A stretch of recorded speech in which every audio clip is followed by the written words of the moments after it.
황 의원님 말씀을 정리해 보면 대북 제재 말고는 답이 없다라는 걸로 좀 정리가 되는 예. 것 같습니다. 그리고 좀 더 강하게 해라라는 것 같은데요. 저는 그게 온당치 않다고 생각합니다. 회초리가 있으면 당근도 있어야죠. 그렇지 않습니까? 그렇다고 해서 저는 대북 제재를 해제하자라고 주장하지도 않습니다.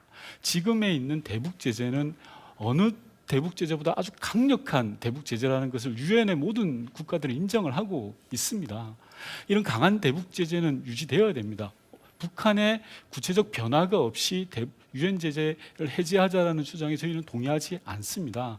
다만 종전 선언을 관문으로 해서 비핵화의 길로 접어들 때 북을 견인해내기 위해서 행동 대 행동의 조치를 취하자라는 말씀을 드립니다. 구체적 로드맵을 가지고 이야기하는 건데 국민의힘은 그런 로드맵이 지금 안 보이고 오로지 대북 제재만이 살 길이다라고 하는 건데요.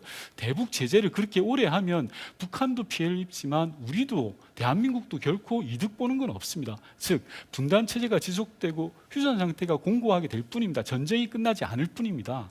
우리 대한민국이 살아갈 길은 유일하게 저는 평화 경제라고 생각을 합니다.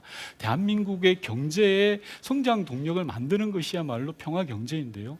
우리나라 인구가 5천만입니다. 인구 절벽이라 그래서 더 이상 생산력이 늘어나지가 않습니다. 북한 인구를 합치면 7,500만이고요.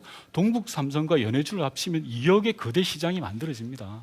개성공단을 중심으로 한 남북 경제 협력에 대해서 170조의 경제적 효과가 있다라고 이야기하고 있습니다. 북한의 지하 자원에 대해서 10조 달러, 한국 돈으로 1경 1,500조라고 하는 경제적 효과도 이야기를 하고 있습니다. 우리 대한민국이 향후 장기적인 비전을 가지고 나아갈 길은 평화 경제입니다.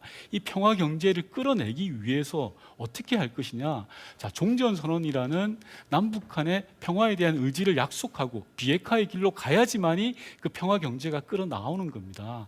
제발 비핵화가 안 되면 종전선언 못해. 이런 수구적인 담론에서 좀 손을 놓아버리고 우리 대한민국의 좀 비전을 이야기하고 구체적 대안을 가지고 이야기하는 그런 자리가 되었습니다. 알겠습니다.